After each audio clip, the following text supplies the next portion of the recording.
Hey everyone, how's it going? And in today's episode, we're going to be talking about data and why you should be ensuring that every decision that you make in your business, especially in paid ads, is done based off of the data. I think this is kind of a case of this is common knowledge, but not common practice. And this actually came up about because I was having a conversation with some of my team in the past couple of the weeks, and they've obviously worked with different marketing companies and different companies across the board, and they've obviously been taught different things and have discovered different things by themselves, what works best for them. And the one interesting thing is we've really been making it a big focus to only and make every decision that we make based off of data, right? Especially inside of ads and ads manager specifically. And what I realized is that a lot of them outside, before they started working with me and worked with my company, Scale Lab, is that they didn't really look at the data too much, or there wasn't a way of, hey, look at these numbers. Here's what the numbers mean. We now need to act on the numbers to make this result happen, and kind of rinse and repeat. And I think that's something that's really important that I want to talk about in this quick kind of episode here today, is just making sure that you always go after the data first to then influence what decision and what action you take. And I want to show you some of the top data that I love to look at inside of the ads manager when I'm making decisions. And this is something that's really allowed me to scale campaigns up to spend a couple $1,000s a day just on one campaign and remain to be profitable. It's allowed me to make campaigns where we can book tons of calls at a really good cost and they're great quality. And it all comes back to the data. It's like, if there's a problem, look at the data, and that can influence. And just as a quick precursor as well, because creativity is extremely important in marketing and advertising as well. And it's almost just as important as the data, but you can use the data to determine what actions or what needs to be fixed or improved. And you can use your creativity to then improve that data and get that to the next level. So that's what kind of this illustration is showing right here. If you guys are watching this on a video or if you're listening to it on the podcast, it's just making sure that all of your data is feeding in to every single level of your business, regardless of what you're doing.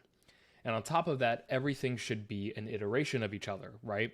Between that data and that creativity is going to create a machine and a business that's going to allow you to really scale to new heights, right? If we're talking about ads specifically, on Facebook ads, YouTube, TikTok, whatever that is, same thing. You're going to use that data to determine what creative steps you need to take in order to scale your business. So let's look at this real quick.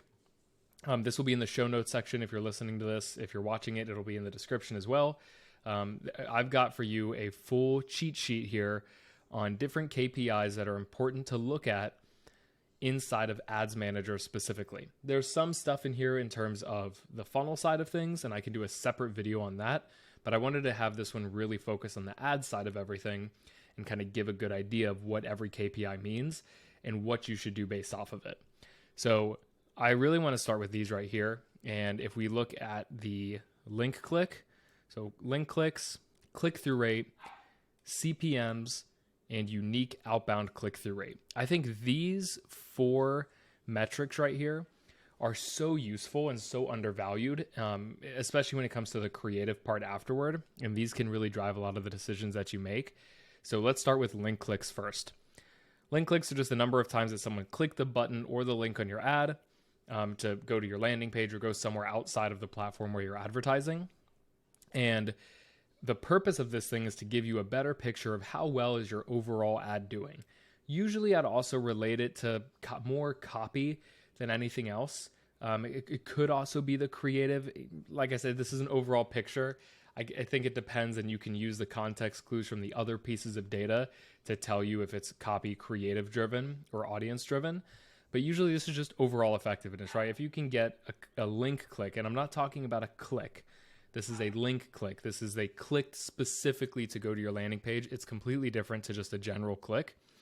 If you can get this at $4 or less per link click, and this is a general average across lots of different industries that I've worked with after working with over like 250 companies, this ends up being a pretty good average, like around $4. If you can get it lower than that, I've seen it at $1. I've seen it less than $1. And it also definitely depends on the objective, right? In Google ads and Facebook ads, they always give you an option for an objective, right? You can choose lead generation or conversions or traffic or engagement. That's going to fluctuate these numbers. These numbers right here, I'm really talking about like a conversion specific objective, right? So this isn't really going to apply to if you're just trying to get a ton of likes, if you're just trying to get a ton of clicks to your profile. This is really going to apply to if you are going to get something very tangible, like a lead, a sale, a booked call, an application being completed, someone subscribing to your list, something like that. That's what this applies to. So link click, that's what you want to get it at. That gives you an overall picture of how well everything is doing. The next one is click-through rate. And in most ad platforms, it'll be labeled as just CTR. And this is CTR all. This is the percentage of times that someone saw your ad and then performed a general click. Now this is going to tell you, and I've seen it's really attributed to how well your ad creative is doing at actually stopping the scroll and then getting someone to perform some kind of an action on the page. And we've seen that if you can get this at 2% or higher, that's good. That's solid. Next one is CPM, your cost per 1,000 impressions. And this tells you really how good is the audience that you're targeting. How are you in the right niche? Are you in the right target market on that platform? Now, this can be niche specific, right? I say $30 or less is a pretty good baseline. However, if you're in a really competitive world, very competitive industry, and if you're trying to run video ads only, I've seen that the CPM on a video ad can be a lot higher than the CPM on an image ad. And that could be related once again to other metrics. That could then, a video ad may have a higher or a lower link click-through rate, it'll have a higher cost per link click. Just because it's a video, you got to have people watch it longer.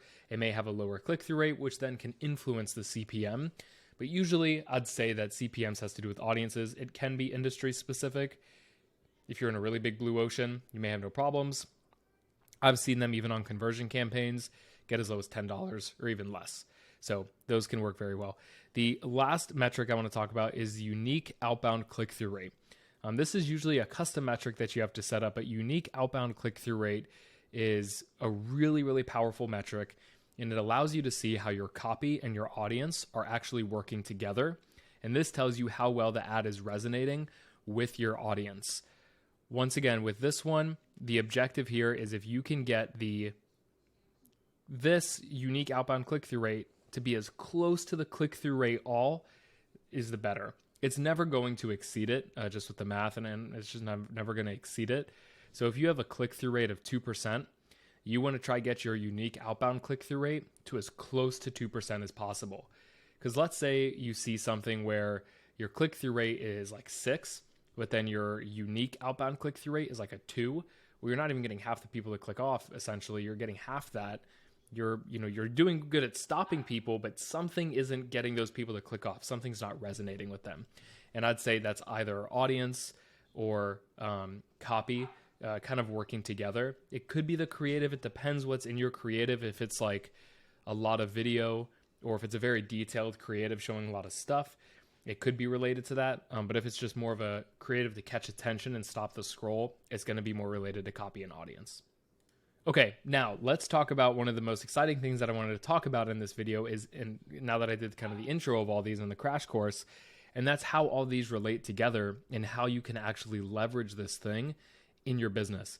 Here's what's so cool about it is you can have an ad campaign that you're actively running, and what can happen is you can see that it has a link click, a cost per link click of $10. Like, oh my gosh, that's like so high. You're like freaking out. Like, that's just crazy, right? Now, some knee-jerk reaction would just turn it off or leave it. Maybe it needs to do something. My rule of thumb is if I ever turn something off, I want to see what can I learn from this campaign and how can I improve that?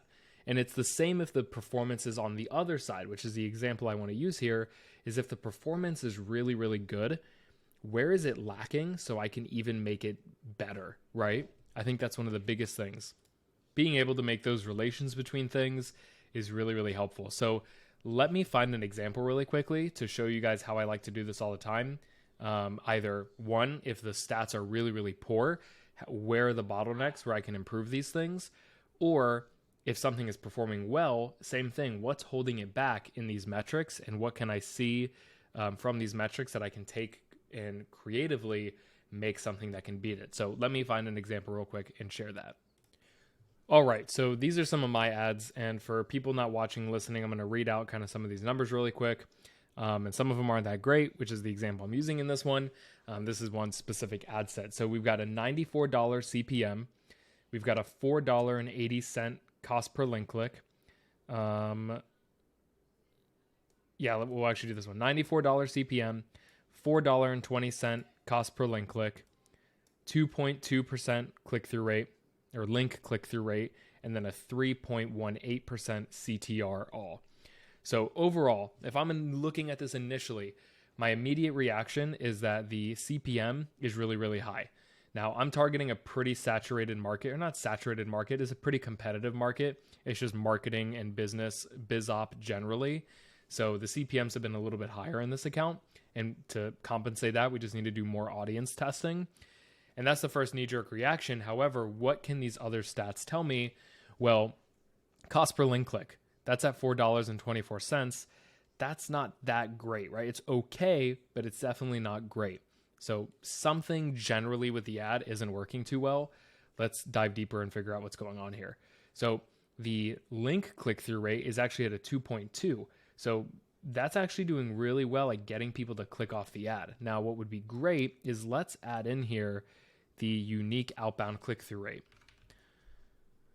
So unique outbound click-through rate, we'll add that in, and we'll see that our unique outbound click-through rate is at 2.7. So if we relate that once again to the CTR all, because it'll never go past the CTR all, it'll never be greater than the CTR all, it's at 2.74. So the copy and the audience is actually gelling well together. Even though it is expensive to get in front of this audience, whatever I am saying in this ad is actually doing a very good job at getting people to click off. It could do a little bit better, but it's very, very tight. If we think about some other ones, we've got another one where the click-through rate is at 3, but the unique outbound click-through rate is only at 1.8. Versus this one, this click-through rate is at a 3.18, and the unique outbound click-through rate is 2.7, which is great. Like, that's doing its job. So where the heck is the bottleneck on this one? Well, one, I want to see if this is a dynamic ad, because that'll kind of give me... And let's see. No, this one isn't dynamic. It's one single ad. Yes, it's been... Facebook pulled this into some auto-generated videos from an image, but check that out. Still across the board, this ad on average is doing pretty well. But whatever these auto-generated videos were, looks like it's not available. I think because the ad is off. But whatever the video was, that's interesting. Now, there's one step further where we can take this to see where the heck the bottleneck is and how can I optimize this ad.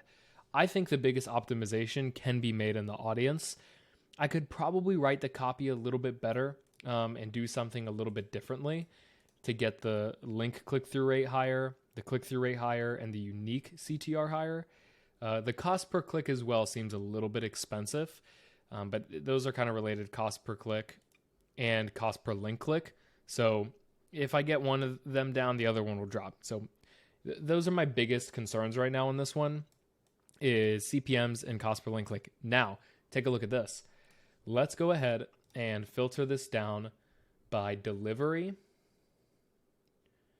And let's see what platform or platform and device, or sorry, what placement delivered us the cheapest CPM. And this will be super interesting because I bet you we'll have some in KPI. All right, look at this. Look at how crazy some of these are. And let's look at the ones with the clicks because I think that's more statistically significant. So for example, we had a Facebook Marketplace one where the CPM was $12, but it didn't get any clicks. So I don't really want to use that one as an example here. I'd rather use something that actually did get a click and that spent a little bit of money out of the $190 we spent. So let's take a look here. We've got something here that spent $5, just about, Facebook right column on desktop, and it had a $15 CPM. On top of that, it had 3 link clicks at $1.55. It had a little bit of a lower link click-through rate at almost 1%. The click-through rate was 1%. The unique outbound click-through rate here was actually higher, surprisingly, than that.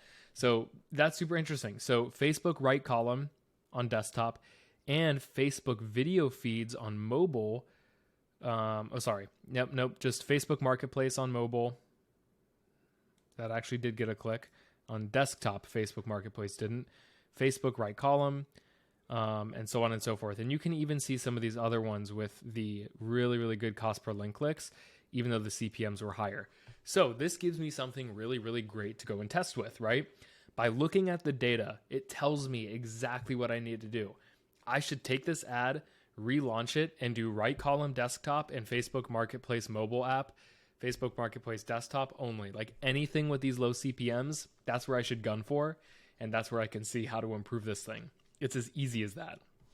The other thing to do is, instead of looking at just the placement, we could just look at platform specific. So if we look at Facebook versus Instagram, we can see that Facebook gave me cheaper impressions. Across the board, it was pretty similar, but that's something else that can help.